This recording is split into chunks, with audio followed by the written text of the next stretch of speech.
ஒரு பத்திரிகையாளர் எப்படிலாம் இருக்கக்கூடாது அப்படின்றதுக்கு இங்க பல தற்குறிகள் உதாரணமா இருக்கு. அதுல ஒரு முக்கியமான தற்குறி தான் இந்த மனநோயாளி முக்தார். கொரோனா வைரஸை விட கொடூரமான வைரஸ் இந்த முக்தார் எனும் வைரஸ். உங்களுக்குலாம் அறிவு இருக்கா? சூடு இருக்கா? சொரணை இருக்கா? உங்க தலைவருக்கு விசுவாசமா இருக்கீங்களா?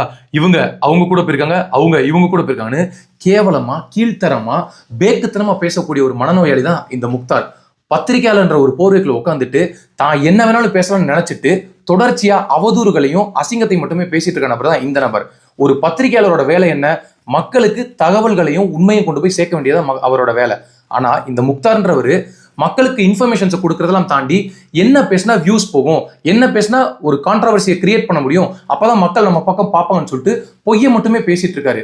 ஒரு நியூஸை கொண்டு போய் சேர்க்காம பணத்துக்காக மக்கள் பக்கம் நிற்காம பணத்து பக்கம் நிற்கிறதுக்காக ஒரு சார்பற்ற நிலையை தொடர்ச்சியா எடுக்கிறது தான் இந்த முக்தார் என்ற மனநோயாளி.